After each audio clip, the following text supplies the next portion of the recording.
हे सध्या आपल्या सोबत आहेत। कृष्णा, मनोज जरांगे आंतरवालीमधून निघालेले आहेत, त्यांच्या पुढच्या आंदोलनाची दिशा नेमकी कशी असणार आहे?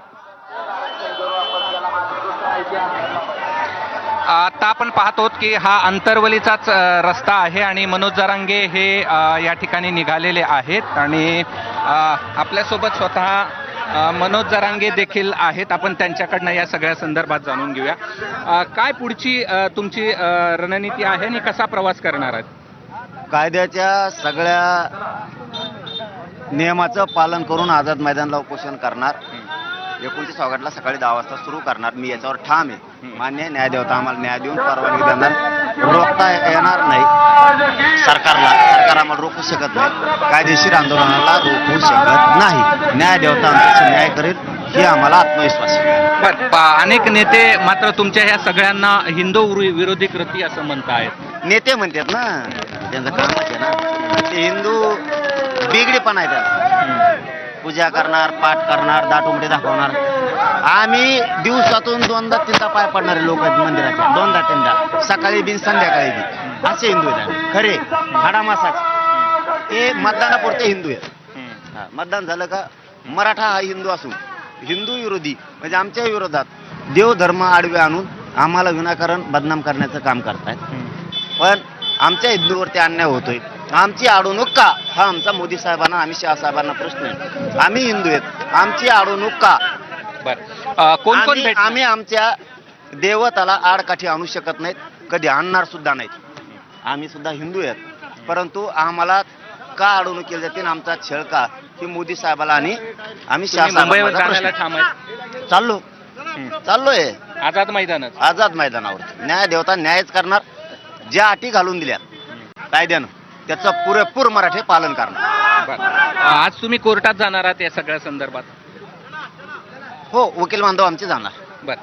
दुसरं असं आहे की आज तुम्हाला विखे पाटील भेटणार आहेत, तर विखे पाटील यांच्यासोबत कोण कोण शिष्टमंडळ आहेत, कधी भेटेल? नाही विचारलं मी त्यांना, पण फडणवीस साहेबांनी त्यांचं पाठवले, त्यांची सगळी टीम मंत्रिमंडळाची, अशी माहिती मला मिळाली। विखे साहेबांच्या अध्यक्षत काय म्हणते त्याला, नेतृत्व किंवा अध्यक्ष काय जे असेल ते त्याच्या माध्यमातून।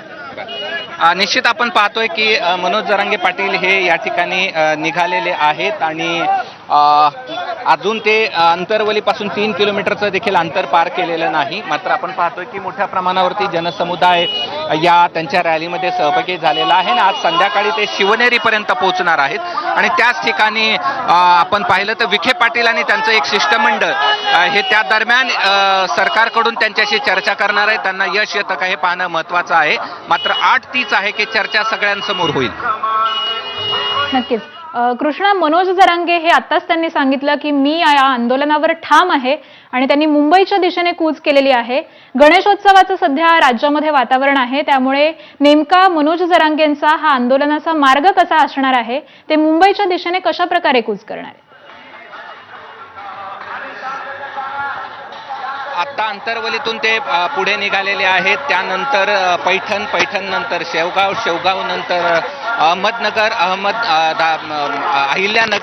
अहिल्यानगरवरून पुढे नारायणगाव मार्गे शिवनेरी हा आजचा त्यांचा दिवसभराचा टप्पा असणार आहे आणि त्यानंतर आज एक शिष्टमंडळ त्यांची भेट घेणार आहे, ज्यामध्ये विखे पाटील हे असतील आणि त्यांच्यासोबत काही नेते देखील असणार आहेत। त्यात त्यांना यश येतं का पाहणं महत्वाचं आहे।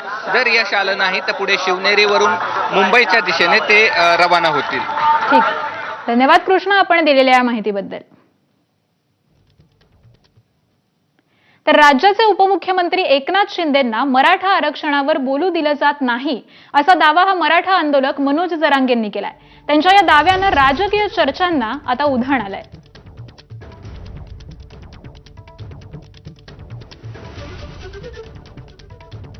मंत्री बोलत नाही त्याचं ठीक आहे। एकनाथ शिंदेंनी शपथ घेतली होती, तेही बोलत नाही आरक्षण या विषयावर। बोलू दिलं जात नाही, चला नाही थांबवलं जात आहे, बोलू दिलं जात मला मंत्री बोलत नाही त्याचं ठीक आहे। एकनाथ शिंदेंनी शपथ घेतली होती, तेही बोलत नाही आरक्षण या विषयावर। बोलू दिलं जात नाही, चला नाही थांबवलं